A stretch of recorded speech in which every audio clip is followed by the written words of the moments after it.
Hindi ka nahihiya yan Kapeso? Kayabang-yabang mo, pinagmamayabang mo na meron kang 3 YouTube channel. Grabe, yung iba, isa lang yung YouTube channel nila. Sapat na yung kinikita, tapos ikaw 3 na yung YouTube channel mo dahil lang kinakasuhan ka ngayon. Mamamalimos ka?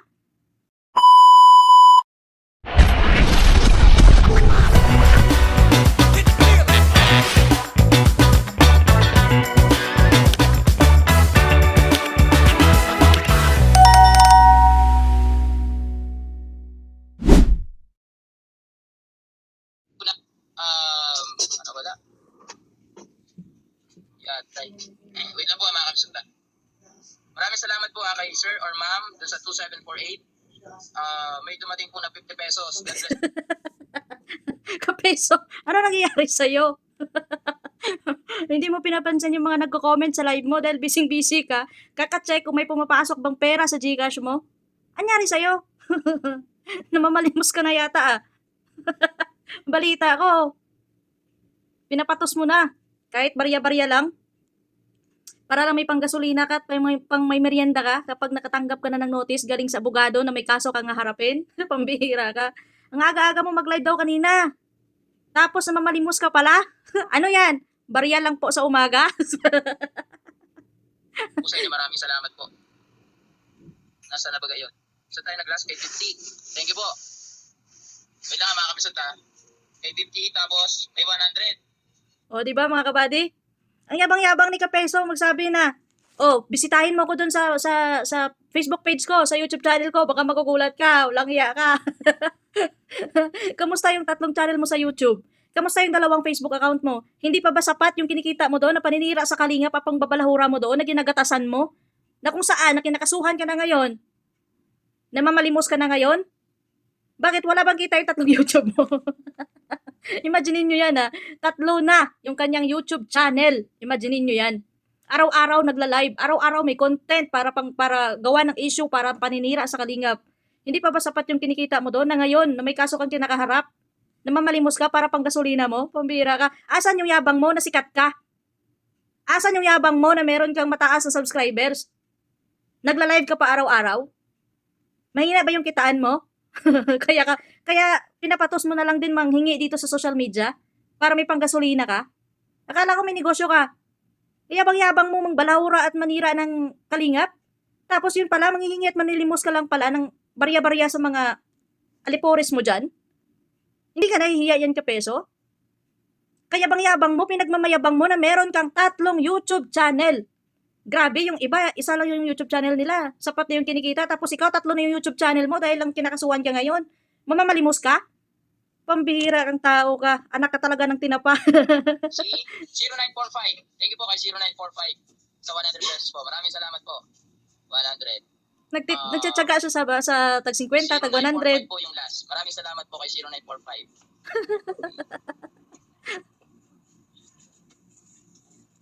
Ang dami nagko-comment sa kanya, hindi niya pinapansin kasi nga nakatutok siya sa live niya at sa Gcash niya kung ilan na yung pumapasok at kung magkano na yung nasisend sa kanya. Pambihira na tao to. Ginawa mong katawa-tawa yung sarili mo Kapeso sa totoo lang. Halaga ang sentabo. Kayen. Hindi mo ba alam na yan yung pinaka-main topic ko dati kung bakit ako naging Kapeso? Ganun ka. Maraming salamat po kay Ma'am Stella sa inyo lahat dyan. God bless po sa inyo lahat. Siguro sa ngayon baka nanggagalitin na yung hari at yung iba pa dyan na mga nasa Kalingap. Oy, nanggagalaiti na daw yung iba dyan sa Kalingap. Hindi sila nanggagalaiti sa'yo Kapeso. Kalmado lang yan sila pero dinadaan yan nila sa legal. Ikaw, patawa-tawa ka lang pero alam naman ng lahat kung gaano ka nakadesperado. Kasi kung hindi ka desperado dahil alam mo nang may kinakaso sa'yo, sinong mas tanga sa'yo? Mamalimos ka dito, manghihingi ka ng barya-barya dito sa mga tao sa social media? Sige nga, palamunin ka na ng Kalingap. Kargado ka pa, ano ka pa? Ano tawag dito? Ano yung point ngayon ka, buddy? Pasanin ka pa ng mga alipores mo? Ang yabang-yabang mo humarap sa kamera at mangbalahura, tapos ngayon, mamamalimos ka, tinatsaga mo yung tag 3 piso, tag 50, tag 100. Akala ko ba sikat ka? May sikat ba na nagtsatsaga sa barya-barya? At imaginin mo, 3 YouTube channel mo? May negosyo ka pa? May Facebook ka pa? Literal na boy pordoy ka talaga. Ginagawa mong gatasan yung mga Kalingap at yung mga reactor nila, tapos ngayon yung ending kakasuhan ka, mamamalimos ka sa mga liporis mo. Pambihira kang tao ka. Sabi ni Gayan, kalaking insulto na 3 pesos lang, ganun ka ka-cheap. No. Oo, ganun ka talaga ka-cheap. Ayaw mo lang aminin. Sabihin, kahit ano pa i-explain mo dyan, dahil nga sa kayabangan mo, pinagmamayabang mo, na sikat ka, sikat chupoy, at ang may 3 kang YouTube channel, pero bakit nagtsatsaga ka manghingi-hingi ng pera dito para pang gasolina at pang merienda mo kapag makatanggap ka na ng notice? Samantala sa Kalingap, may mga sponsor sila, binibigyan mo ng issue na yun ay libo-libo yung binibigay. Samantala ikaw, pinagmamayabang mong sikat ka, nagtsatsaga ka sa 3 piso, nagtsatsaga ka sa 100, sa 50, para lang makalikop ang gasolina mo kapag nagpunta ka na sa kung saan ka man ipapatawag. Talagang napaka-cheap mo, ayaw mo lang tanggapin. Yan yung mahirap kasi sa'yo kapag nasa pool ka ng katotohanan, deny ka, todo paliwanag ka. Ngayon, continue natin mga kabady sinasabi Hindi niya. naman ako tulad ng Kalingap nyo. Ha? Na pag may nagbigay ng maliit, hindi ganun pinasasalamatan at pinapansin. Ay, hindi ka sure. Nakikita ko sa mga live ni Kuya Val, kapag may nagbibigay sa kanya ng kahit magkano, pinapasalamatan niya yung papaliwanag sa kanya. Pinapasalamatan niya lahat ng nagpapailaw sa live niya. Hindi naman sila nagsasabi at di naman sila nagmamayabang na sikat sila. Samantala ikaw, ginagawa mong gatasan yung Kalingap dahil sa pangbabahura mo, kiniklaim mo na sa sarili mong sikat ka. Asan yung kasikatan mo ngayon na pinagmamayabang mo? Na may 3 ka pang channel sa YouTube? Na ngayon, yung ginagawa mo dito, namamalimos ka na? Hindi ka ba nahiya? Palamunin ka na ng Kalingap dahil kinokontent mo sila at sinisiraan mo pa? Tapos ngayon dito sa mga lipores mo, pasanin ka pa? Pambira ka kapiso. Ibahin mo ako, Kayen. Ha? Ang piso o sentabo, tandaan nyo lagi, ang sentabo, hindi mabubuo ang piso kung wala yun. Ganun kahalaga ang sentabo, Kayen. Hindi mo ba alam na yan yung pinaka-main topic ko dati kung bakit ako naging kapeso? Ganun kahalaga yung sentabo. Kaya pala naging kapeso ka dahil sa panlilimos mo ng sintabo at barya-barya, kaya lumalaki yung nalilimusan mo. Ganon yung point doon, kapeso. Huwag mo nang ihantulad ang sarili mo sa Kalingap. Kasi yung sa Kalingap, nangihingi man yan sila sa sponsor. At kusang loob nagbibigay ang sponsor, hindi pansarili nila. Kundi yung mga binibigay sa kanila, tinutulong yan sa mga beneficiary nila na karapat-dapat tulungan at paabutan. Kaya wag mong ihantulad at ikumpara yung sarili mo sa Kalingap kasi napakalayo mo sa Kalingap. Yan yung katotohanan, kapeso. Hindi kita titirahin dito at hindi kita babanatan dito kung ikaw mismo hindi mo ko inunahan. Pinagmamayabang mo, may content ka sa akin dahil may bago ka na namang gagatasan. Pasensya na, mas ginagatasan kita ngayon. Yan yung totoo. Tingnan mo ngayon, namamalimos ka na lang. Kaya kapeso pala yung pangalan mo sa screen name mo dito sa social media. Kasi yan yung strategy mo. Yung magpaawa at manghingi ng barya-barya para makalikom ka ng malaki. Tapos ikukumpara mo yung sarili mo sa Kalingap, na yung Kalingap yung binibigay sa kanila ng ibang tao, tinutulong naman at nakikita yan kasi may proof naman eh.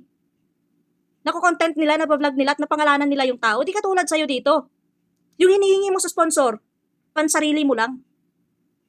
Ganyan ka ano na klaseng tao? Ganyan ka ano tawag dito mga kabady? Nakalimutan ko yung term niya eh.